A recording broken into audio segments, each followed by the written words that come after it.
Ja, we maken er een fleurige uitzending van. Want Heerenveen kan misschien net verder als 0-0 in Excelsior. Maar RKC en NEC verliezen. En dus komen de play-offs alleen nog maar dichterbij. En Cambuur is dan misschien wel degraderen. Maar de wedstrijd in Vitesse is wel gewoon uitspelen. En dat bad ik net altijd. Mijn naam is Arjen de Boer. En dit is de Sportcast van Omroep Friesland. Die motivatie die liep er al een aantal weken uit te wijzen. Maar houdt door Heerenveen en die spelen net al te best. Het is wel beter dan Excelsior, maar daar is ik alles maar zijn. Dick Kelloer onderwijs 0-0 nog gestaan. Er gebeurt eigenlijk net zo volle hier op het veld van de Gelderdoom. Maar er staan nog altijd, ja, dat jet hè, bij een draak van wedstrijd. 0-0. 0-0 nog altijd ertussen staan. 0-0 nog. 0-0 ertussen staan. Maar is de rest dan van 0-0.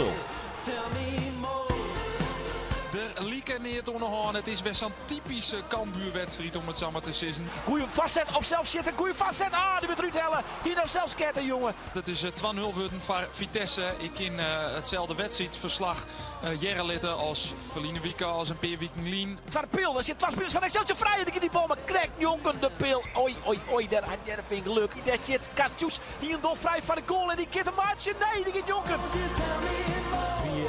Min, het wie net om hoes schreeuwen, het wie net best, het hoopt net hoer. Ik gooi alle clichés er maar uit. Ja, en de heren die zitten alweer aan tafel. En ze hadden nog toen Andor Faber, Roelof de Vries. En nu speciale gastjournalist van de Leeuwarden Sander de Vries. Welkom. Dankjewel. Mooi dus de beste. Ja, uw doelstelling is eigenlijk om er een fleurige uitsturing van te maken. In elk geval een betere podcast eigenlijk als de wedstrijd van Heerenveen in Excelsior. Vol vermaak, kansen, alles. Ja, alles. Dit is een podcast. Die intro wie ik al heel positief. Het voel me al op. Ja, toch? Ja. En laten we dat trots zetten, zoek ze. Oh, leuk. Ja? Ja. Van waar maakt het trouwens? Nou ja, we krijgen echt wel van Sjoggers die hebben van we moeten net te volle mooi gaan in de mineur. Vaak hebben het ook Cambuur, degradatie, Heerenveen, het voetbal is net goed. Maar laten we er gewoon een fleurige uitzending van maken. Nou, Ja, ik ga ervoor zitten. Wat is die moment van het oude weekend? Voetbalmoment. Nou ja, wat voor moment dan ik? Nou ja, dan pak ik gelijk maar iets minder fleurigs. Oh jee. Ik zeg op de socials bij beelden voorbij komen dat er weer een gigantische knokpartij was had op de amateurvelden. We kennen natuurlijk het verhaal van Boetenpost een paar weken geleden. Mooi Wesley Sneijder. Die wie ik op dat veld inderdaad. Toen wie de 2 weken geleden... Die had net knokt. Nee, die had net knokt voordat dat weer suggereerd wordt. Wie er een wedstrijd tussen Dron Riep 4 en VV Heerenveen 4 werd het uit de hand rond. Nou wie het bij WTOC, Tjen, de Lions weer een massale knokpartij. Het is echt net een leeuw wat er momenteel op de voetbalvelden gebeurt. Oké, maar Ander, wacht eventjes. Want Feyenoord wordt voor het eerst toen jaren weer eens kampioen. Snits wordt kampioen volleybal. En die moment van de week is een knokpartij. Ja, maar dat is... We beginnen fleurig. Ja, we zo'n fleurig uit uitzetten. Ja, maar weet je het heen jongens, maar de vrouw. Liek het dan en dan laten we alle wedstrijden niet betellen voetbal nog boeten bescoring. Want inderdaad, zoals het al in die intro zei, het is hier weer nog een wonder als een wedstrijd uitspelen wordt. Hey, Je hebt er nergens over. Ander, even een dingetje. Ja? We horen het fleurig, hè? Oh ja. Oké, Dus- Sander, wat is die moment? Ja, het kampioenschap van Feyenoord. Ja, Ja, als je vandaag ook die beelden ziet van die goalsingle, hoeveel mensen zullen er zijn? Honderdduizenden? Prachtig toch? ja, ik vind het machtig. Ja. Ja, echt. En gisteren ook in die Kuip in extase. Ja, heb ik van genoten. Ja, ik vind vooral de vriendinnen van Jiménez vind ik dan mooi. die mag ik ook wel graag zien Ja, trouwens. toch? Ja, zeker weten. Die is gewoon echt supporter van Feyenoord. En die won... Zo zodat ik weer zo het Jiménez daarnet spelen? Nou, Denk dat het wel. misschien wel, ja. Hij ja. lijkt wel een klein beetje op jou trouwens, die Jiménez. Dus, Oh, ik dacht de vrouw van Jiménez. ook. Nee, ja. die liep het dan weer op Roelof. Maar Roelof, dat brengt mij bij die, die moment van de weekend. Ja, VC Snits. Ja, wat wie is het Nederlands kampioen worden. Ja, ik vond het echt mooi. Ik vind sowieso vrouwjesvolleybal leuk. En dan denk je, nou, vrouwjesvolleybal, net vanwege de vrouwjaren in. Gewoon omdat het een leuke sport is om te share, leuker dan mannenvolleybal, omdat het is heel veel kracht. En vrouwjesvolleybal is echt een rally, dus dat vind ik altijd leuk. Die sales ziet er stampvol. En dat is wel echt serieus oprecht heel mooi. Het wie echt een duim, waarbij het verschil tussen verdriet en blitzkip echt heel groot wie. Want zoals Maaien is een speler van de Maaien van VC Snits verstoren. Koen Sikkema, nummer 24 hier plotseling verstoren. Een minuut. Er wie een minuut stilte, vaart de wedstrijd. Ja, en dan maakt die knop toch om. En dat is natuurlijk redelijk bizar dat je daar stil binnen van je leden. En dan heb je een jongen van 24 hier en dan maakt de knop om. En dan ben je daarna ik blied omdat je Nederlands kampioen wordt binnen. En ik voel vooral Riks van der Wal is toch een hele jonge, hele talentvolle volleybalster van Snits. Die pakte ik van de microfoon. Ik hier nog nooit sprutsen. Ik heb geen idee of het een goede prater weer. Maar die wie pakte die het echt heel mooi del. Ze zei van ja, dit wie Fakoen. En dat verwurde ze gewoon ontzettend mooi. Ik hier voelde rillingen om je lichaam toen toen ze dat uitlaai. Dat vond ik wel heel erg mooi. Dus feestje Snits en Riks van der Wal, dat is voor mij het moment van de week. Van het weekend zelfs. Nou ja, ik dacht Alleen nog van het weekend. ja. Maar dit is voor de hele weekend. Mag ik naar die sportmoment vregen? Nou, dat wou ik wel. Want ja, ik kreeg Juste een appje. Of wie Juste Jong? Ja, Juste Jong van Leon Bergsma. De centrale verdediger van Cambuur. Want een paar maand lien ziet hij hier in de studio. Dat was mij weer in januari. Ja. En toen zei ik zien hem hoeveel flessen wien dus er voor in te zetten dat Cambuur net degradeert. 12 treien. Nou ja, hij koe eigenlijk niks oorstwan dan zei ze van nee, all in, 3 flessen wien. Cambuur degradeert net. Nou ja, we kennen het verhaal. Ik krijg nou 3 flessen wien. Dat wie toch heel chic van hem. Dat Maar hij uit hemzelf hebt hij daar. Die net hij zo hem. Nee, zeker uit hemzelf. Dat is heel netjes. Ja, ik heb als het maar wit is. Ja, natuurlijk. Ja, toch? Heeft Maar hij dan een kiest extra hij zo- sportmokje? Wat zou dus? Heeft hij een extra sportmokje Hij gekregen? heeft een extra sportmokje. Ik kies uit al die momenten, sportmomenten. En ook kiest het feit dat een voetballer die hebt, dat stoot 3 flessen wien. Ja, dat vond ik een mooi moment. Mooi. Ja, toch? Ja, mooi moment. Mooi moment. Fleurig, vrolijk. Trouwens, maar Leon Bergsma, want hij had nog zijn contract erin nog terug, toch? Bij Cambuur. Ja. Maar bloot hij ook? Die kon acht ik net zo goed. Hij is die juist net in de basis. En dat wie als Ulte toch ik al, nou ja, mij het eigen op volgend seizoen zijn basisopstelling geerstalde. Hij jet bij de spelers die het aardig verzinnen. Ulte die shut het net heel bot in hem zitten. Dus ik denk dat voor Bergsma een oplossing zocht wordt van Simmer. Oké, jongens, we hebben een paar stellingen. En dan even heel kwart op antwoordje en dan kunnen we er letterlijk even omkomen. Roelof, de wedstrijd Heerenveen Excelsior. Wie de allersaaiste wedstrijd werd ik dit seizoen verslag van die af. Dat is toch een beetje positief. Is het toch? Dan wist hij een antwoord dus. Ja, nou ja, ik moet wel realistisch zijn. Oh. Ja, klopt. Ja, dat klopt. Ja. Andor, die enige reden waarom Sjors Ulte onbrood als haattrainer is om financiële redenen. Nee, dat is net de enige reden. Nog een keer naar Roelof. Sipke Hulshoff wordt de opvolger van Arno Slot bij Feyenoord. Ja, natuurlijk. Andor, ik zal deze podcast aan ze wat positiefs vertellen over Cambuur. Ja, Ja? fleurig. Ja. En Sander, Kees van Wonderen presteert onder de maat. Ja. Ja? Want hier stond onder het begin van het seizoen meer van hem verwachten? Ja, maar ik denk dat iedereen bij SC Heerenveen wel meer van Kees van Wonderen had verwacht. Kijk, als je trainer bent van SC Heerenveen, dan moet je denk ik aan een paar criteria voldoen. Je moet presteren met zelfopgeleide spelers. Nou ja, die opleiding van Heerenveen is de voorbije jaren wel achteruit gehold. Dus ik vind dat je dat Kees van Wonderen niet kwalijk kunt nemen, dat ene element. Aan de andere kant, jongens als een Nunumeter en een Zaal, die vorig jaar hun neus aan het venster drukten, zijn dit seizoen niet verder gekomen. Het tweede is, je moet zorgen voor vermaak. Nou ja, ik denk dat iedereen die je spreekt in het Abelense stadion ontevreden is over het vermaak tijdens de thuiswedstrijden. Viertje dus die Heerenveen op basis van alleen nog thuiswedstrijden. Ja. Dat zei het wel genoeg Ja, natuurlijk. ze presteren thuis als een degradatiekandidaat. En ja, het derde element is, je wil ontwikkeling zien in een elftal, ontwikkeling zien in een individu. Ja, ik zie wel verandering, maar niet echt ontwikkeling. Nee. Nou, ik je er als nog verder terug, want we hebben Belly eerst eventjes mooi Kik Piri. Dag Kik. Als het goed is, hang je nu aan de telefoon. Jazeker. Dag Kik, speler van Excelsior.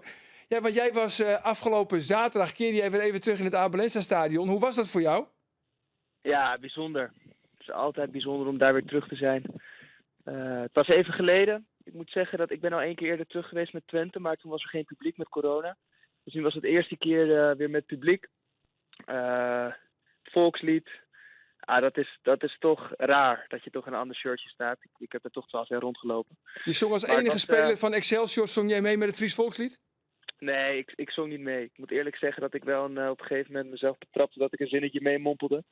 Maar toen heb ik maar snel mijn mond gehouden. Ja.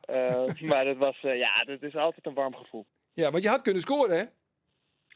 Ja, ik heb 1 kansje gehad. Klein kansje die ik in de korte hoek schoot. Pakte de keeper goed. Ja, jammer. Ja, wat had je gedaan? Juichen, niet juichen? Had je daar van tevoren over nagedacht? Ik moet eerlijk zeggen, het is wel een paar keer door mijn hoofd gegaan. Wat nou als ik score? Ik bedoel, wij zitten ook natuurlijk in een hele belangrijke fase. We hebben ook echt de punten hard nodig. Ik had natuurlijk niet uitbundig hard gejuicht. Ik denk dat ik had naar mijn ouders gekeken. Ik wist waar ze zaten. Dus ik had even met hun oogcontact gehad. Maar ik had niet uitbundig gejuicht, denk ik. Nee. Maar trouwens, gingen jullie ervan uit dat Saroui op 10 stond? Ja. En Colosseum op links en Nunnely op rechts? We hadden meerdere scenario's, maar dit was 1 van de scenario's. Dus het was niet de eerste die we dachten dat het was. Maar we waren er wel op voorbereid, ja. Ja, nee, want jullie staan nu 15e, 1 punt meer dan Emmen. Jullie moeten nog thuis tegen Fortuna en Volendam uit. Emmen nog thuis tegen Feyenoord en Utrecht uit. Ja, die beide ploegen die hebben eigenlijk niks meer te winnen eigenlijk. Hè? Want Feyenoord is al kampioen en Utrecht is al zo goed als zeker van de play-offs. Nou, zeg het maar. Ja, zeg jij het maar. Gaan jullie het redden? Ja, nou, ik denk als ik de kopie zie en als ik zie hoe de gasten ervoor staan, denk ik dat wij een hele goede kans hebben om erin te blijven. Ja, uiteindelijk kun je alleen maar naar jezelf kijken en moeten wij gewoon, zoals het nu is, geen punten halen, omdat je 1 punt voor staat. Maar ik denk dat je zeker nog wel een punt ergens moet zien te halen. En ja, wat een Feyenoord en een Utrecht, hoe ze erin staan, dat weet je niet. Wat je zegt klopt. Ze zijn allebei spelers een soort van nergens meer om. Dus dat is altijd onzeker. Maar uiteindelijk kijk je gewoon naar jezelf. En moet jij gewoon punten pakken tegen of Fortuna of Volendam. En dan maak je een goede kans om erin te blijven. Ja, je blijft in ieder geval positief. En dat is ook een beetje de insteek van deze uitzending. We houden het fleurig. En daar ben je goed mee bezig, Kik. Ben je eigenlijk weer topfit, Kik? Want je bent natuurlijk lang geblesseerd geweest. Ja, ik heb de laatste jaren helaas... Komt weer een negatieve teneur, is dit dan toch weer een beetje? Nee, dit is een vraag van... Nou kan hij vertellen hoe fit hij is. Arjen. Ja, we zaten er zo nu lekker in. Nu zelf om. Het is zo fijn om weer te spelen. Het is echt zo fijn om weer te spelen. En toen ik jong was, heb ik eigenlijk heel weinig blessures gehad. En dan besef je eigenlijk dat je toen toch alles maar voor lief nam. Dat je naar de club ging, dat je speelde, dat je fit was. En als je een paar blessures hebt, dan merk je toch dat soort dingen niet meer vanzelfsprekend zijn. En ik moet zeggen dat ik nu nog meer geniet dan dat ik eigenlijk ooit heb gedaan. En dat is heel fijn. Ja, want je hebt nog 1 jaar contract, sta je onder contract bij Ajax. Je voetbalt nu dus bij Excelsior. Enig idee hoe je toekomst eruit ziet? Nee. Geen idee? Nee. Maar kijk, jij was toch voorbestemd voor de top?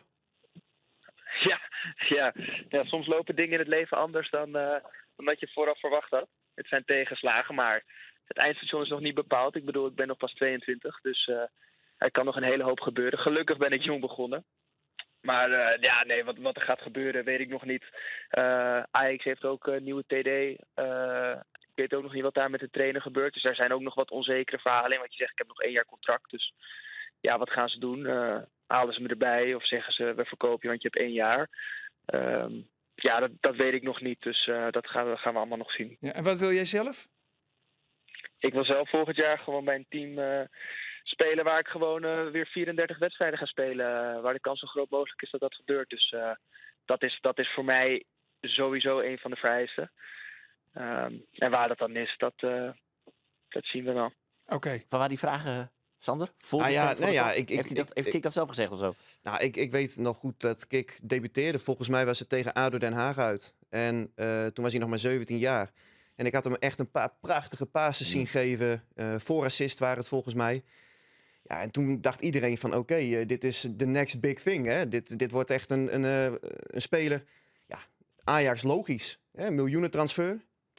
Maar ja, ik denk op het moment als je toen een paar jaar geleden had gezegd dat jij nu bij Excelsior zou voetballen, dan had je hem uitgelachen, toch? Ja, nou ja, toen de tijd had ik dat en de rest misschien ook niet verwacht. Maar er zijn onderweg helaas wel wat tegenslagen geweest, zowel fysiek als mentaal. Waardoor ik toch een aantal keer weer een pas op de plaats heb moeten maken. En dat ik eigenlijk door wilde, maar ja, door omstandigheden dat gewoon nog weer even geduldig moet zijn. Ja, kan je daar iets meer over zeggen, Kik? Over die tegenslagen fysiek weten we allemaal, maar mentaal? Nou ja, wat je zelf zegt, ik was 16 toen ik bij Heerenveen begon. Dat was in de play-off speelde ik. Daarna eigenlijk 2 seizoenen helemaal gespeeld. Je zit in een bepaalde flow, je hebt vertrouwen, je speelt. Je hebt ook een bepaalde positie binnen de club en in het team. En bij Ajax begin je eigenlijk weer helemaal onderaan de ladder. En moet je weer jezelf bewijzen. En eigenlijk dat momentje van glorie, om het zo maar te zeggen, dat je speelt of dat je invalt. Dat bleef heel lang uit en dat demotiveerde steeds meer. En dat was mentaal voor mij ook heel lastig. Ook omdat ik in een situatie zat waar ik eigenlijk nooit mee te maken had. En ik had heel veel moeite toen de tijd om dat naar iets positiefs om te draaien. Nou ja, dan ga je op een gegeven moment naar Twente en dan wil je zelf eigenlijk weer terugbrengen in dat ritme. En toen zijn een beetje de blessures begonnen. En ben ik eigenlijk nooit echt meer in dat ritme gekomen waar waar je naar op zoek bent. En nu, na lange tijd, voel ik me eindelijk weer echt weer profvoetbal. En heb ik het gevoel dat ik weer langzamerhand, en ik sta echt pas nog maar net aan het begin, maar wel weer stappen maak. En dat heeft gewoon heel lang geduurd. Hij speelde goed tegen Heerenveen met Excelsior. Ik moet zeggen dat we volgen je natuurlijk een beetje, juist Friese voetballer. Ja, je omschrijft het zelf al, een moeilijke tijd gehad. Ik had de laatste weken, als ik je dan weer eens een wedstrijd zag spelen bij Excelsior en afgelopen zaterdag tegen Heerenveen, echt het gevoel dat de oude Kikpiri weer een beetje terug is. En nou denk ik meteen ook, Heerenveen neemt natuurlijk afscheid van Joost van Aken bijvoorbeeld. Heeft nog een centrale verdediger nodig. Ach ja, waarom niet? De weg terug naar Heerenveen. Is dat een optie of sluit jij dat nu nog uit? Vind je dat nog veel te vroeg? Ja, ik vind het lastig om te zeggen. Maar ja, als ze bellen zou ik altijd de telefoon opnemen. Ook al is het gewoon om te praten over het weer, bij wijze van. Maar nee, dat is voor mij nog te vroeg om te zeggen. Daarvoor zijn er nog te veel oneffenheden in het plaatje. En nog onduidelijkheden om daar nu al iets over te zeggen. Nou, spannend. Ik ben benieuwd hoe jouw toekomst eruit gaat zien, Kik. In ieder geval heel veel succes thuis tegen Fortuna en tegen Volendam. En laten we hopen voor jullie dat jullie erin blijven. Dankjewel. Oké, dag Kik. Hoi hoi. Dankjewel, dag. Hoi hoi. Het wie best fleurig, toch? Ja, dat is best fleurig. Ja, je hebt een fleurig verhaal en hij viel hem weer profvoetballer. En ja, een mooie fleurig. Daar is er wat van leren. Ja, zeker. Ja. Nee, maar van wie hier niet kijkt oer Van Wonderen. Door zei dus Sander van ik hier eigenlijk wel wat meer van Wonderen verwachten. Die net zo vlug. Ja, maar hij faalt als Heerenveen de play-offs net helpt? Ja, kijk, weet je, als ze nou op 1 puntje naar 8e worden, heeft hij het dan goed gedaan. Als ze nou op 1 puntje naar 9e worden, heeft hij het dan meteen slecht gedaan. Ik wil niet... Ik wil niet zo redeneren. Ik wil meer kijken gewoon naar die 3 criteria die ik eigenlijk net opsomde. Ik vind wel dat Heerenveen de kwaliteiten heeft in de selectie om absoluut voor die 8e plek te moeten gaan. Het gaat deze weken vaak over het gemis van Andries Noppert, het gemis van Sven van Beek. En natuurlijk zijn er 2 leiders in het elftal die je mist. Dan komt hij elke keer weer op bij waarom, hè? Klopt, Kees alleen je kunt ook zeggen, hij heeft voor Sven van Beek Jeffrey Bruma teruggekregen. Dat is gewoon een 25-voudig international van Oranje. Dat is toch niet een of andere mafkees die je ergens ophaalt om in je elftal neer te zetten. En aan de slot krijgt 16 nijspelers wordt gewoon kampioen. Ja, maar ook Amin Sarr stond op de linksbuitenpositie. Je kan ook zeggen, met Saroui ben je op die specifieke plekken juist op vooruit gegaan in de winterstop, toch? Ja. Je hebt Pelle van Amersfoort erbij gekregen, toch een jongen die een doelpunt kan maken. Je hebt Che Nunnally, die moest revalideren, dus die moest nog fit worden. Maar heb je een extra optie voor de rechtsbuiten bijgekregen. Dus ja, natuurlijk, zeker Andries Noppert was fenomenaal in die eerste seizoenshelft. Die heeft ook echt punten gepakt.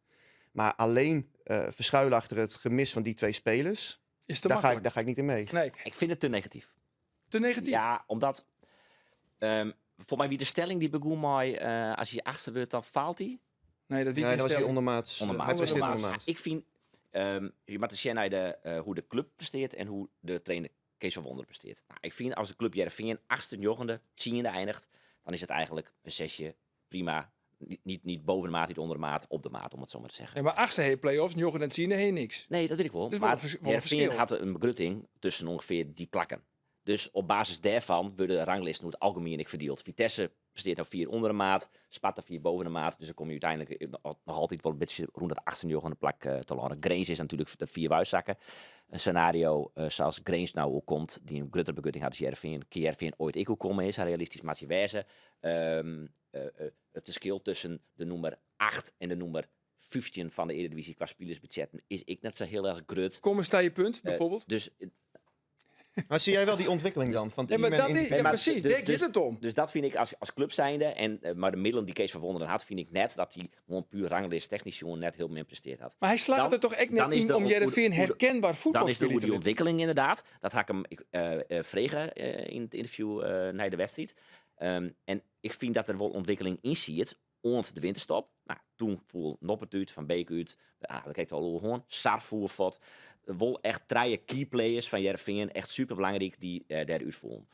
Dan mag je weer op naar je opbouwen. Dus dat vind ik, dat is misschien een beetje excuus. Maar het is ook wel iets waarvan je sinds een keer dat het een reden is waarom het minder keer per Heerenveen. Maar voor die winterstop maakte hij eigenlijk al de switch van 5-3-2 naar 4-3-3. Ja. Terwijl de selectie eigenlijk op dat moment was ingericht op 5-3-2. Ja. Dus dat was na 10, laten we zeggen 10,5 wedstrijd, was tegen FC Volendam uit. Ja, en ik vond dat best wel verrassend, omdat het spel was tot die tijd niet goed, maar je pakte wel resultaten. Ja, vooral toch de 0 te houden. En hij had net een specifieke Jos Boeten in zijn selectie. En ik net linksboet. En derde moest niet gedwongen aan Missaar onder de linkerkant voor. Maar ik vond dit, Heerenveen Excelsior, de eerste wedstrijd waarna ik achteraf is, jeetje, dit zak het 4 vod. Daarvoor wie het al in die fases van wedstrijden dat het 4 vod zakken. Nou wie het 90 minuten lang, heel min. Waarbij je dan misschien de eerste 30 minuten Engels zit een keer een jaartje in een 4-4 in je systeem van Excelsior kamers en dat is goed terug in, maar ook oké. En daarvoor wie het in Emmen, in RKC, hele minne fase dat het en dan wie het in een van een zo'n of een 8 echt naar een 2 en een 3 zak het qua cijfers vod en dan kregen ze ik vod elke kans wie een doelpunt. Ja, dus maar als je het hebt over die ontwikkeling, ik vind ook wel dat er na de winterstop leuker wordt gevoetbald bij fases in wedstrijden. Is het ook dat Heerenveen, Lever 2 man lien het leukste voetbal van Nederland spelen? Want de BIM is gewoon ik wil je naam nemen. Dat was toen gebaseerd op die wedstrijd volgens mij tegen Feyenoord voor de beker en de eerste helft analyseer die tegen dagkoersen, zeggen ze dan altijd. Nou ja, maar dat was echt een leuke wedstrijd, Feyenoord thuis. Ja. Maar als je het dan hebt over de ontwikkeling in de zin van, oké, het aanvalspel wat leuker, maar er staat tegenover dat je ook veel meer tegendoelpunten krijgt. Dus in die zin, dat bedoel ik ermee, dat ik niet zozeer die ontwikkeling zie, maar ik zie eerder een verandering dan een ontwikkeling in dit elftal. En daar ben ik het wel mee eens. Daarop stel ik die vraag ook eens van Wonderen naar het team. Van hoe kan het nou dat we nou niet echt in een ontwikkeling misjoggen? Het team maakt heel tijd wel een ontwikkeling terug. En nou het probleem vind ik eigenlijk met Verwonderen dat hij daar zelf ook niet echt de vinger op lezen kan. Nee, dat zou hij zelf ik. Ja. Nou ja, precies. Dat zei hij. Ik dat citeerde hem. Ja. Dus hij zou dat zelf. Wel grappig, want ik kreeg op de sneurs een appje van Marinus Dijkhuizen, trainer van Excelsior. En hij vreeg mij, die oude vreetal, hij vreeg mij naar de opstelling van Heerenveen. Ja. En dus ik zei, nou jongens, er is niks aan de hand. Onder de linkerkant Sarawi, onder de rechterkant. Hij is vrij behoudend. Ja. Hij liet hem er nooit echt heel bot uit. Ik doe juist een opstelling terug onder de trainer van Excelsior. Ja, zeker. Dat doe ik. Omdat ze vroeger maar hem in de oude stoep in de doelen tegenstuurders. Ja. Zeg je en ik wie net maatje. Dijkhuizen bukken. Ja, dus, en ik wie net bij het persmoment, maar ik hier met vregen. En hij wil eigenlijk nooit wat zeggen. Hè? Hij wil nooit wat zeggen, Kees van Wonderen, hoe ze opstelling. Nee, dat doet hij eigenlijk nooit. Nee. Maar hij is vrij behoudend. En ja, ik denk ze hebben woen van NEC. Dus hij zal wel maar dezelfde opstelling beginnen. Alleen nog Van Ottelen is kost. En Bruma is je logische vervanger. Maar, dus ik appte dat. Maar vervolgens stuurde hij mij een foto van de opstelling. Waarvan hij tocht dat het wijze zoer. En hij zei, Colosseum op links, Nunnely op rechts, Sarawi op 10. Dus ik denk, klopt helemaal niks van. Neem me nog een minuut. Ja. Ik zei, lekker dan. Maar ik zeg, dus nee, het is echt Sarawi op links. Van Amersfoort op het 10. En aan de rechterkant hebben we gewoon dan Olsen. Ja, maar ik vond die twee wissels vond ik nog wel logisch. Ja, ik kijk wel. Maar kijk, een uren van de wedstrijd krijg ik weer een appje van Marinus Dijkhuizen. Ja. Lekkere info, kerel. Ja.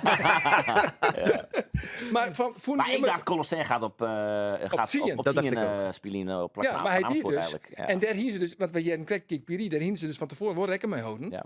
Dat hij daar op dingen zoekt. Ja. Maar wat is dat experiment misleren? Ja. Sarawi op 10? Ja. Nooit meer doen? Nou, hij leidt naar de wedstrijd uit dat hij vat beduren hoe op de wedstrijd in NEC werd niet zien de laatste fase van die wedstrijd. Maar Sarawi op 10 spelen en dat hij dan creatiever is en meer aan de bal komt en dan gevaarlijke wijze kent. Sarawi is de beste linksboeten van Nederland. Ja, een van de. Ja, maar bij zijn vorige club heeft hij ook wel eens op 10 gespeeld bij Vålerenga volgens mij, die Noorse club. Dus en in die uitwedstrijd tegen NEC in de slotfase stond het ook. Ik vond toen niet dat Sarawi helemaal echt op 10 stond. Want als je naar de gelijkmaker zag toen van Sidney van Hooijdonk, kwam dat ook door een passeeractie via de linkerkant aan de buitenkant. En Van Hooijdonk die bal vervolgens intikte bij de eerste paal. Maar ja, het experiment is wel mislukt. Want ik vond Sarawi onzichtbaar tot, laten we zeggen, 65e minuut. Toen ging hij volgens mij naar de linkerkant. Toen werd het ook meteen gevaarlijk. Of gevaarlijker. Ja. Maar wel opmerkelijk dat Excelsior, er is dus een lek ergens bij Heerenveen. Want Dijkhuizen wist dus de opstelling. Ik weet nog uit het verliezen, Jurgen Streppel, die altijd heel erg keen op. Hè? Die controleerde gewoon de auto's op het parkeerterrein van Squatterwoord. Ja, en als iemand zag uit Brabant, als ze tegen PSV moesten, dan gingen de deuren dicht of werd de training omgegooid. Ja, toch? Ja, dat klopt, ja. En dan verzon hij gewoon heel wat oors. En die in hele oren oefenvormen.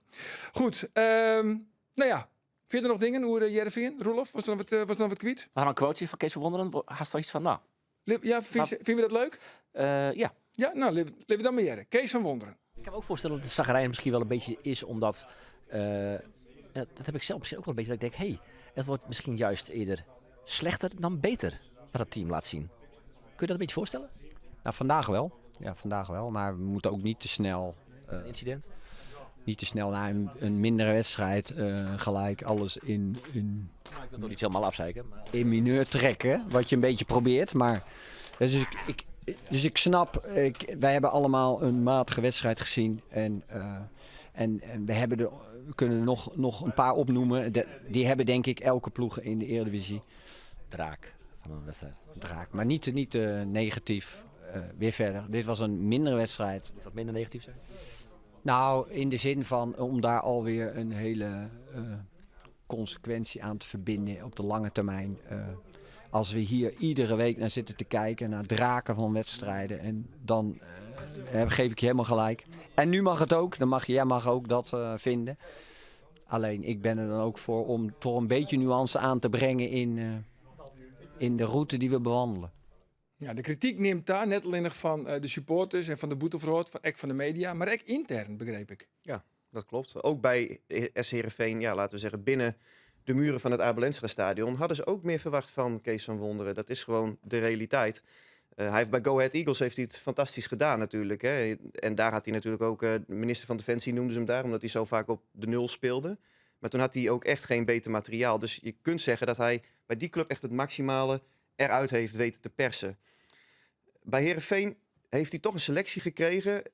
En ik krijg toch die signalen dat het niet een optimale match is. Hij heeft dat zelf ook al een paar keer aangegeven hè, bij ons op in de persmomenten. Dan noemt hij bijvoorbeeld een jongen als Bas Kuipers van de Eagles. Of Luc Brouwers, weet je wel, die nu bij Utrecht speelt. Hij zei van ja, die moet ik van het trainingsveld, moet ik die gasten trekken bij wijze van spreken. En hier moet ik er juist aan trekken. Je hebt hier toch wat andere spelers misschien, wat meer...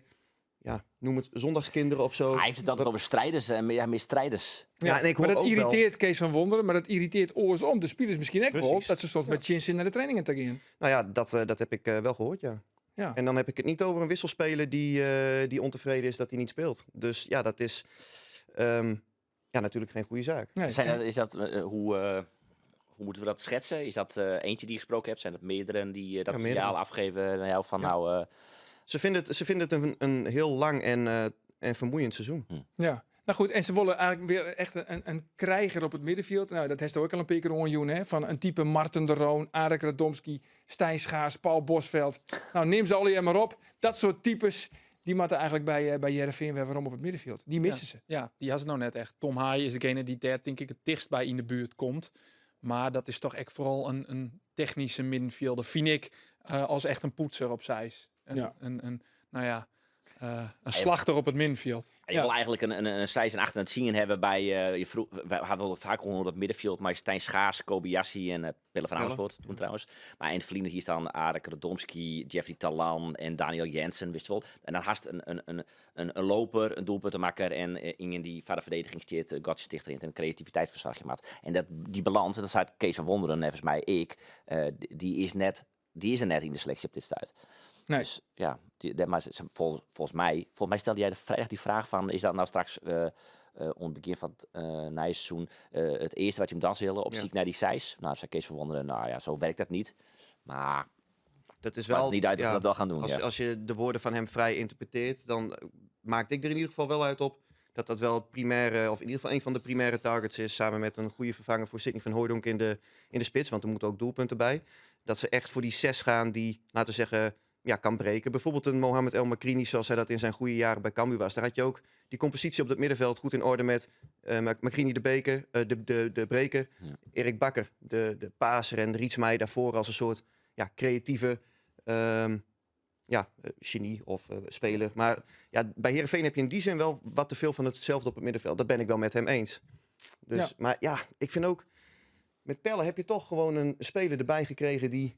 Ja, maar ik vind het middenveld net in balans, omdat Van Amersfoort zit wel heel jip. Hij trekt achter Van Hooijdonk. Dan is Van Hooijdonk, Haaien let hem heel bot inzakje. Dus hij eigenlijk maar één echte middenvelder. En dat is dan Tahiri. Ja, en die kan het onmogelijk alleen nog dwan op het middenveld. Je ziet toch ook wel tijdens wedstrijden... hadden ze tegen FC Emmen, zag je dat heel erg in die tweede helft, zeker in de slotfase, dat er een enorm gat zat tussen dat middenveld met Tahiri en Haaien en Pelle daar, laten we zeggen, 30 meter voor. Ja, en dan is Mark Diemers, die is wel keen genoeg om dan gewoon lekker tussen die linies te gaan lopen. Ja, en dat was wel een van de oorzaken dat Emmen op een gegeven moment echt de regie aan de hand van Mark Diemers de regie naar zich toe trok. Dus ja. In de winterstop vonden we het al een hele logische transfer van Amersfoort. Want Heerenveen zie ik het al langer naar een renner, een type Jamie Jacobs op het middenveld. Maar als ik Jim zei, dan is Pelle van Amersfoort dus eigenlijk een oortype voetballer als in zijn eerste periode. Nou ja, hij werd op een orenwieze broek. Want ik hier tocht van dat ze hem brokken zoen als loper op het middenveld. Maar hij is nou eigenlijk tweede spits. Het grote verschil is, in die eerste periode toen kwam Pelle er. En nu staat hij er al. Ja. En ja, daarmee zie je toch ook wel wat verrassingselementen uit het spel verdwijnen. En ja, vooropgesteld, ik vind niet dat Kees van Wonderen weg moet als trainer van SCRV. Want ik geloof echt dat het een goede trainer is. Ik vind het ook een prettige man, ook in de samenwerking met ons. Beter als Sinama Voel krijgt Jurgen Streppel? Ja, absoluut. Ja. Willekeurige namen, hè? Ja, zeker. Ja, nou ja, ik had Beter dan Roy vandaag in de krant ook gekopt op strafwerk de thuiswedstrijden van Heerenveen. Nou, voor mij voelde die persmoment op vrijdag met Jurgen Streppel wel eens als strafwerk als ik naar het Abel Enstra stadion reed. Maar, en dat is met Kees van Wonderen absoluut niet zo. Hij is heel plezierig. Heel plezierig. Probeert altijd iets te maken. Geeft je altijd een verhaal. Neemt je mee in zijn denkwijze. Maar ja, terugkomend op die 3 criteria waar ik het mee begon, moet ik wel concluderen dat ik er meer van had verwacht. En ik denk de club ook. Jij moest zo lachen. Ja, ik had dat interview met hem gedaan en ik zat ook al een beetje kritisch. En toen, ik had mijn interviewtje met Jeffrey Bruma gedaan. Ik pak hem spul op en toen stonden jij en nog met Kees te praten. Dus ik schoot nog even aan. En dat was even de eerste vraag die ik hoorde. Jullie waren al een tijdje aan het praten. Vind je het eigenlijk nog wel leuk, Kees? En toen moest ik wel lachen, want toen dan zag Kees ook kijken zo van, dat gaat wel ver. Maar die vraag stel je zo'n vraag aan iemand die echt zwaar onder druk staat. En ja, we mogen wel kritisch zijn. Dan ben ik ook inhoudelijk niet helemaal met je eens, maar ja, het is nog wel een beetje dat ik denk, oké. Vindt George Oté het nog leuk eigenlijk bij Cambuur? Laat hem even reageren. Maar kijk, die vraag. Jullie weten zelf, denk ik, beter dan ik hoe dat werkt. Omdat je voor de camera probeert toch zo af en toe te verrassen. En iets prikkelends te zeggen. En met die gedachte stelde ik ook die vraag. Want je zag toch dat hij eventjes dacht van, ik moet even nadenken. En toen kwam je met het relaas over Michael Jordan. Oh, daar had jij nog wat leuks over trouwens. Ja, hè? nou ja, goed. Ik dacht van, ik kreeg laatst een appje van mijn vrouw. Ja. En die hier dat zien op Facebook. Een filmpje van een basketballer. En die kreeg ik de vraag, want die hier in de play-offs net hellen, die basketballer in Amerika. En voelde dat als falen. Dat was eigenlijk de vraag. En die basketballer die reageerde, zei van, oké, Eric, deze vraag heeft mijn vriend hier gesteld. En Praat de Vries, die basketballer. Nee, last year die asked the same question, Eric. En hij zei van, weet je, van soms dan helpt het gewoon net. Maar betekent het dan gelijk dat je falen? Krijg je dan alle jaren dan een opslag? Nee. Krijg je alle jaren een promotie? Nee, dat krijg je net altijd. Viel het dan als falen? En toen kwam hij met de quote van Michael Jordan. Michael Jordan had 5 jaar had hij NBA basketbal spelen. En hij is 6 keer is hij kampioen geworden. Ja. Betekent dan dat hij nog een keer faalt had. En wat schetst mijn verbazing? Die quote, die broekte Kees van Wonderen nek. Ja. Dus we zijn al. Volgens mij heeft mijn vrouw de film gekeken naar Kees van Wonderen. Ja, ik zoek dus even vegen. Want ik weet net wat de contacten van die vrouw is. Cambuur. Maar... Hoe gaat het met Ulte? Nou ja, als het vegen is dat hij er nog een heel soort willen in had, dan kun je daar denk ik wel een oorantwoord verwachten als Van Wonderen. Hij had er geen willen meer in? Nou, hij had er willen vooral in dat hij al dwanderwijze kimmer volgend seizoen. Want ja, dit seizoen is natuurlijk loeken on een deer hinder wat Cambuur en wat Ulte docht. Want... Ja. En toen heeft Vrienden Wieke hier een hele mooie suggestie. Toen zei de stoof van zet Brad Minema op doel. Ja. Want volle minder als Ruiter kunnen toch net. Nee. En dan kunnen we Ekelsjen. Misschien is er dan eventueel een optie voor het takom seizoen. Ja. Maar hij had net luisteren. Nee, hij het gewoon Ruiter opstelt. Virginia is normaal. Waarom eigenlijk? Omdat Ruiter het de laatste week zo goed doet? Minema die scoort nooit terug naar de tweede week naar de tweede keeper. Ruiter doet het de laatste weken heel nog net goed. Verleden week nog een dikke blunder. Juist hier ook weer een moment dat hij dan wist te klungelen maar de bal ondervoert. Dan had hij het ik weer beet. Hou het positief, hou het fleurig. Dus ik zou zeggen, zet een jonge Frieske doelman, Jin 2-3 uit Wakum. Dat wist ook. Ja, dat wist ook. Komt Brett Minema. Zet die op een goal.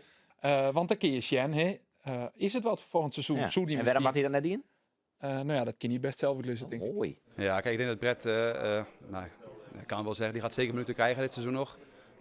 Maar een keeper brengen moet je ook op een goed moment doen. Niks te maken met de kwaliteiten van Brett. Maar kijk, je gaat hier naartoe met de klap van de degradatie.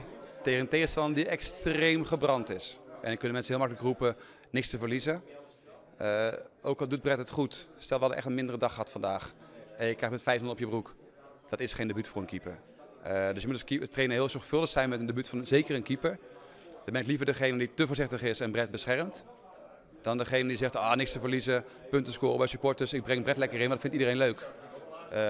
Brett heeft een heel denk ik mooi seizoen. Gaat nog een bekerfinale keeper. Gaat zijn debuut maken in de Eredivisie.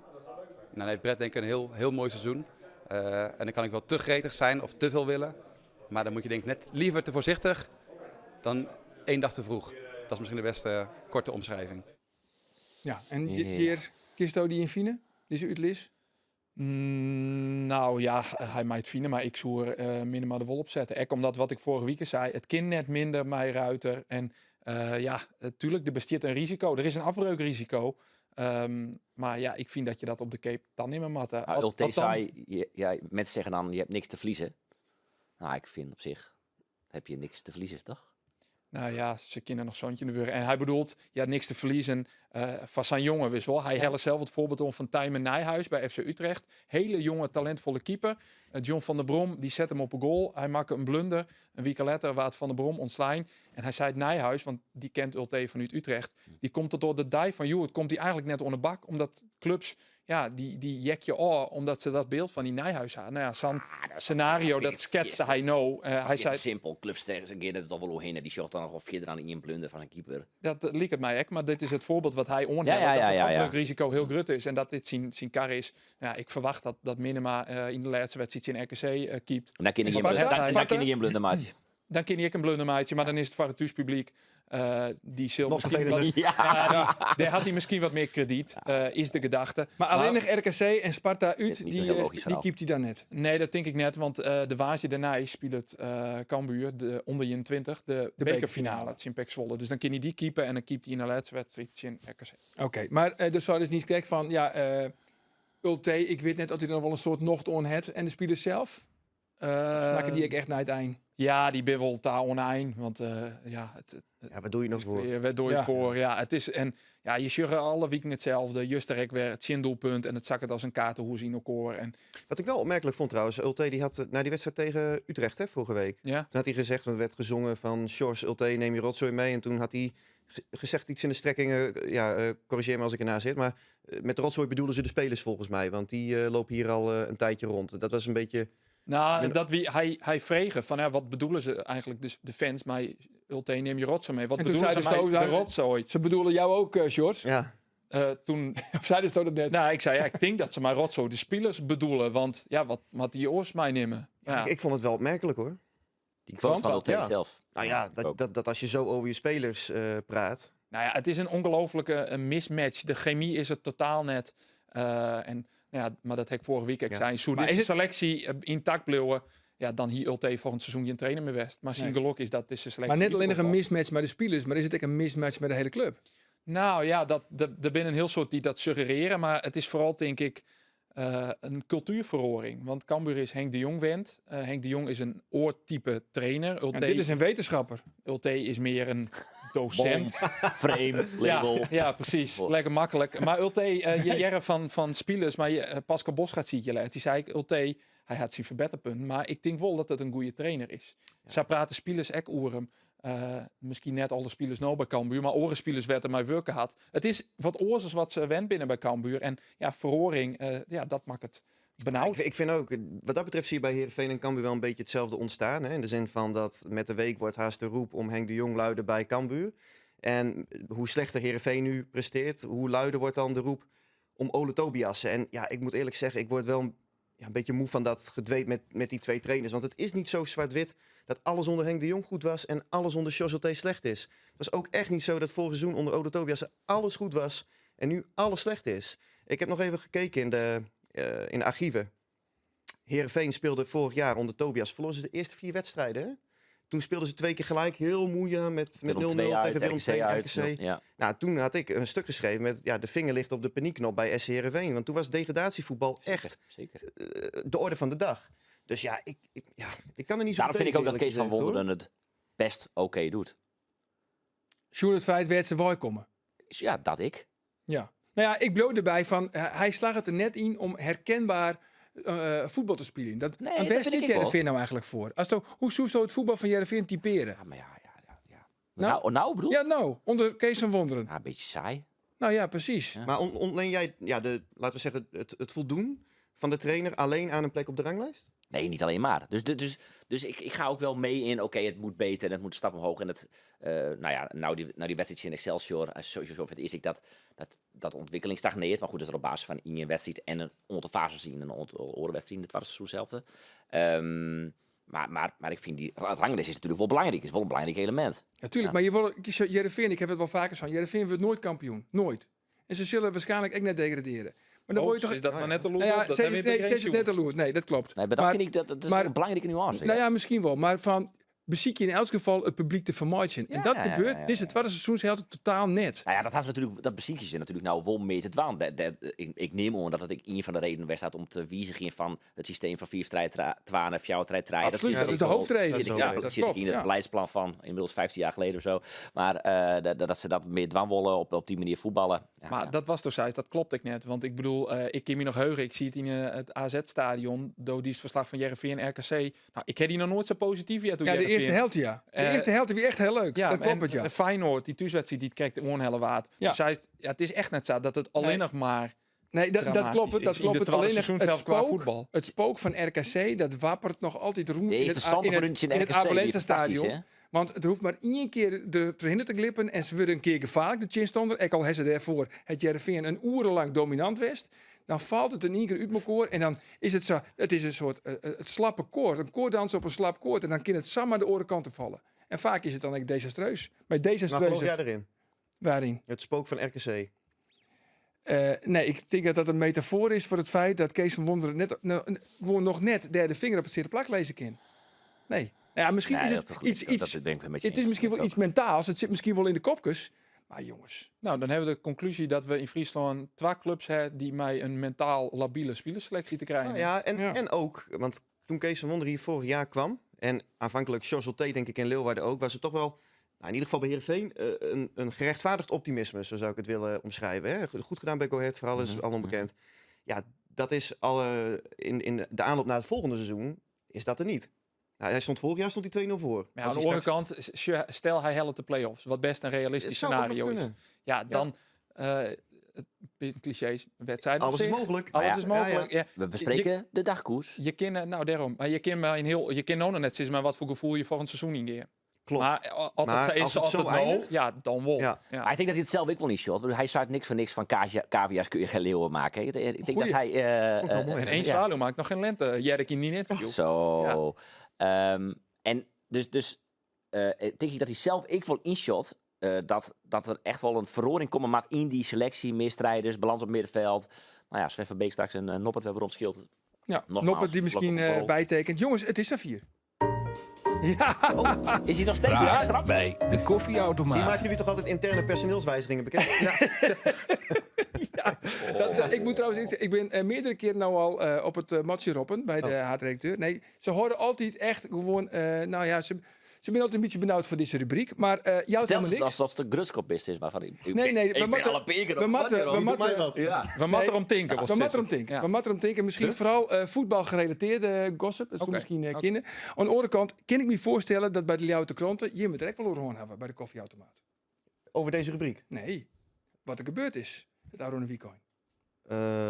Gewoon in brede zin? Ja, nou ja, ik wie bij Ares. Of ga je ergens naartoe? Oh. Ja, ik ga ergens naartoe. Ik wie bij Ares. Ja. En dat wie een belangrijke wedstrijd. Oh, ja. En Ares speelde in de hele finale voor het Loonskampioenschap. Ik wie daar, mijn collega van de Ljouwte Kranten, Radboud Droog. Ja. En dat moest al je betier beginnen, 4 uur. Want daarna hingen ze de ziel nedig. Want Ares wie in alle hilariteit vergeten dat het weekend erop, oude weekend, wie er een groot gymnastiek toernooi. En dan moest Ares, de hele zaal moest verbouwd worden.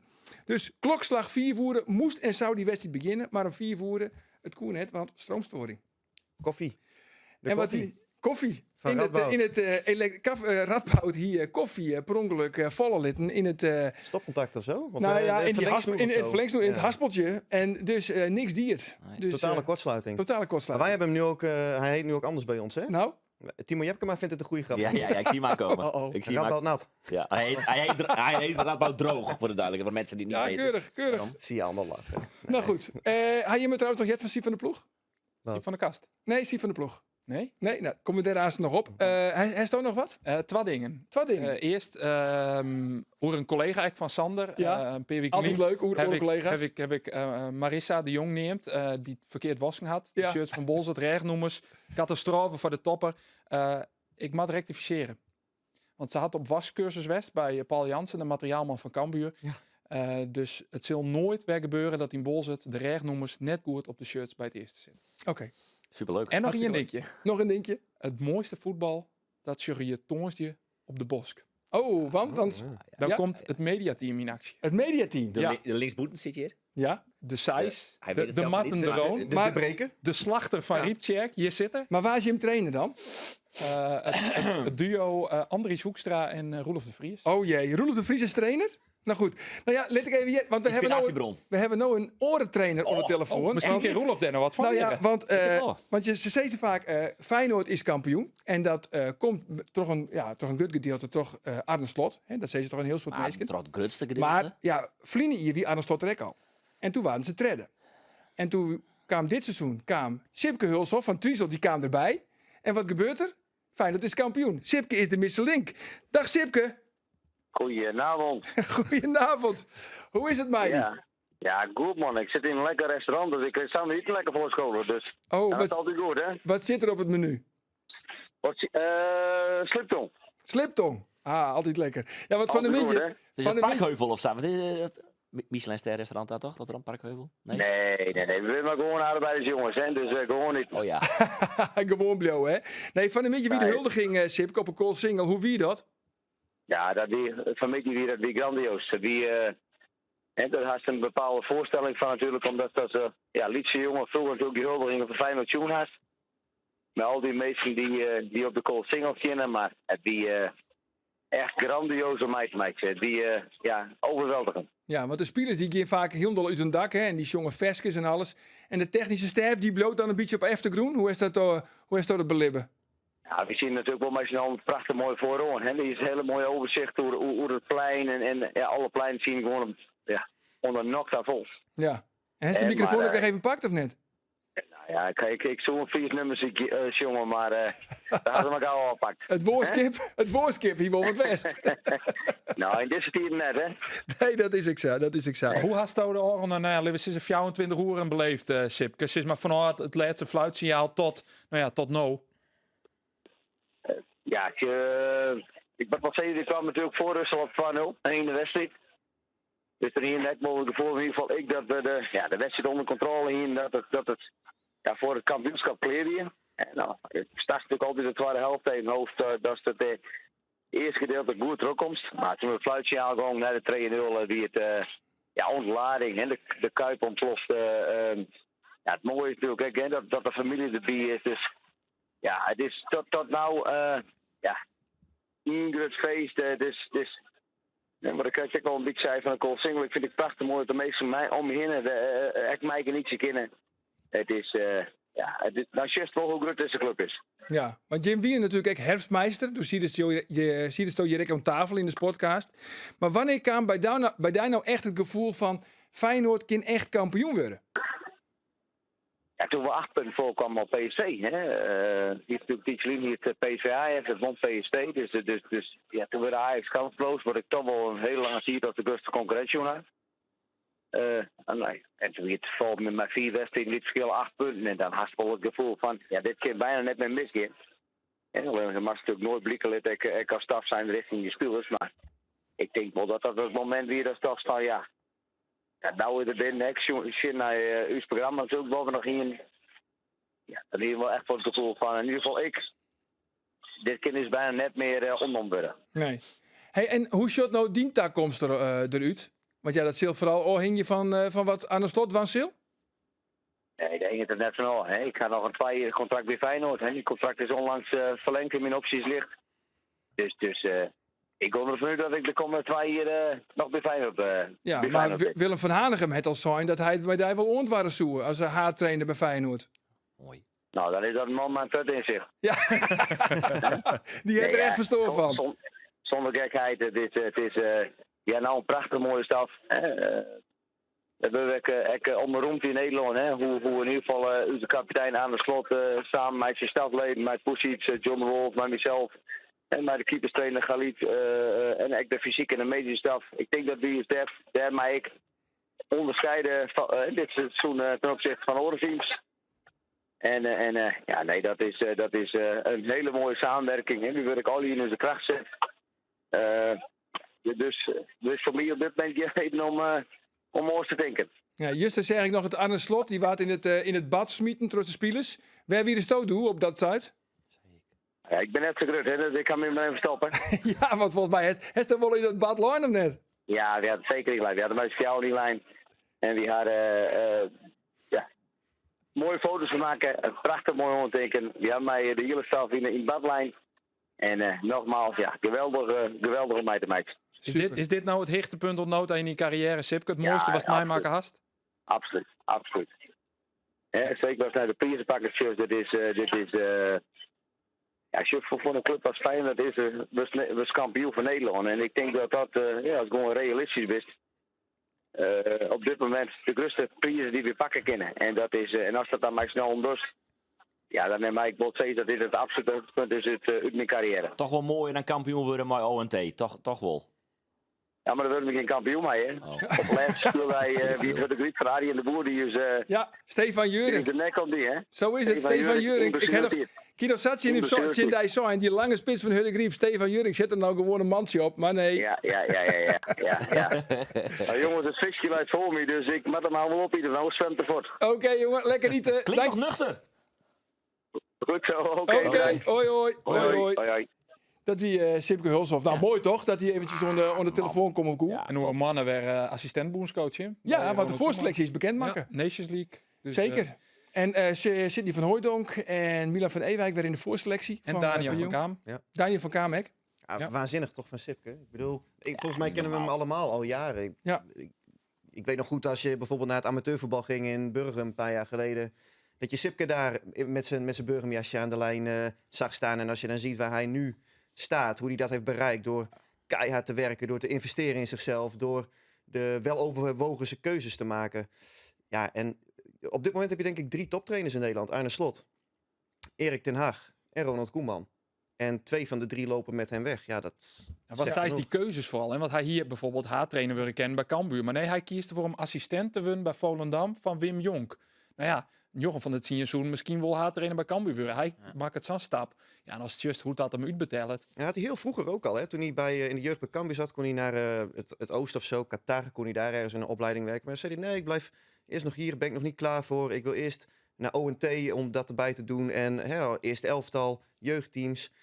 Ja, echt heel knap. Ja, we zijn haast op het einde, jongens, van de uitsturing. We zitten nog midden in de praat bij de koffieautomaat. Oh, ja. En ik wil eigenlijk nog eventjes staan naar wat voetbalroddels. Want ik ken nog een peer. Excelsior had een peteer gewoon mij, Jamie Jacobs. Oké. Ja, nou, is toch leuk, toch? Of ja, niet? Nou, pakken we toch weer mooi. Dan Ja. wat Excelsior trouwens ook van een beetje van dat soort spelers die nergens meer rond komen. En ik toch nog Timo Saal.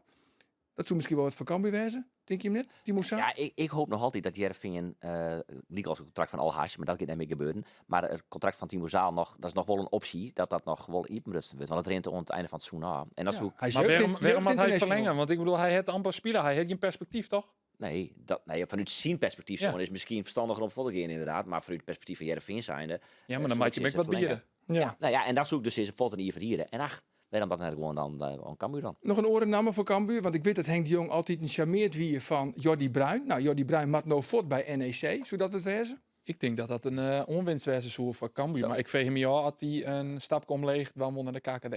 Ja. Kan me niet voorstellen. Nee, Nee? dat komt toch wel belangstelling uit de Daar is Eredivisie. hij te goed voor, denk ik. Oké, en dan nog Juri Regeer. Middenvelder van Ajax naar Heerenveen. Is dat een serieuze optie? Nou ja, het is in ieder geval een speler die ze al een tijd volgen, met wie ze in de winterstop hebben gesproken, die ook nu al zeer interessant wordt gezien. Maar ja, ook Twente is voor hem in de markt en dan wordt het denk ik toch een lastig verhaal, omdat Twente, ja, hoe je het wint of keert, een grotere club is dan Heerenveen op dit moment, kunnen denk ik ook wat meer salaris bieden. Maar ja, het is wel interessant in die zin dat je, dit is wel de vijver waarin ze het ook willen zoeken. Deze jongen zou eventueel ook nog als rechtsback kunnen spelen als Milan van Ewijk wordt verkocht. Is ADO ook in de merk voor hem? Hm? Is ADO ook in de merk voor hem? Nee? Nou, daar zit het regeer. Dus dat is een niet zo stap. Ja, we zitten wel in de rubriek. Ja, de koffieautomaat. Je bent wel een hoog niveau gewend natuurlijk. Ja. En Radboud, Doe hier is toch, Radboud nat. eerlijk is eerlijk, jongens, eerlijk is eerlijk, want Doe hier is de primeur. Henk Herder als opvolger van Dwight Lodewegers. Ja, hij is in beeld inderdaad. Hij is in beeld. Ja, weet je, als voetbalcommissaris, ze zoeken er natuurlijk nog eentje. Nadat Lodewegers na een maandje al wegging naar Ajax om assistenttrainer daar te worden. Daar hebben we ook volgens mij wel wat van gevonden. Ja, daar hebben we wel wat van gezegd. En gezegd inderdaad, niet zo loyaal van Dwight. Aan de andere kant hadden ze dat ook beter aan de voorkant moeten afspreken. Ja, Henk Herder, hij is al een tijdje uit het voetbal. Harkema's Boys was zijn laatste club, 2018.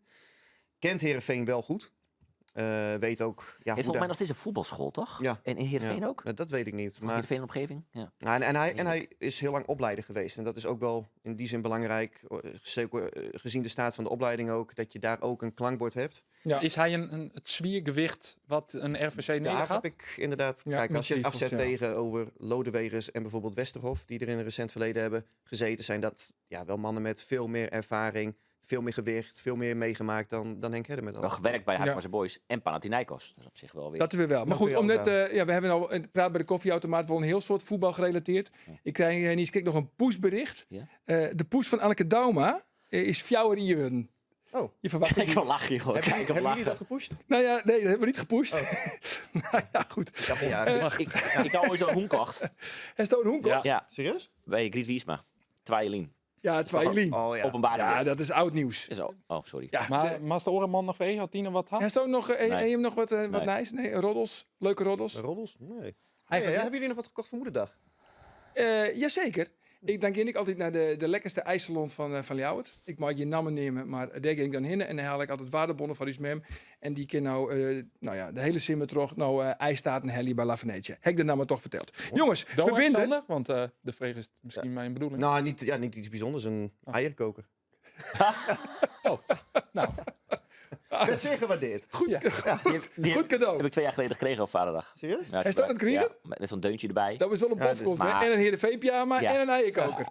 Nou, Ah, zeker. het leven lacht je toe. Goed, ik heb als laatste van deze uitsturing nog 3 overdenkingen. Eigenlijk binnen het geen echte overdenkingen, maar het zijn 3 keuzes. Die ben alleen nog voor die, Sander.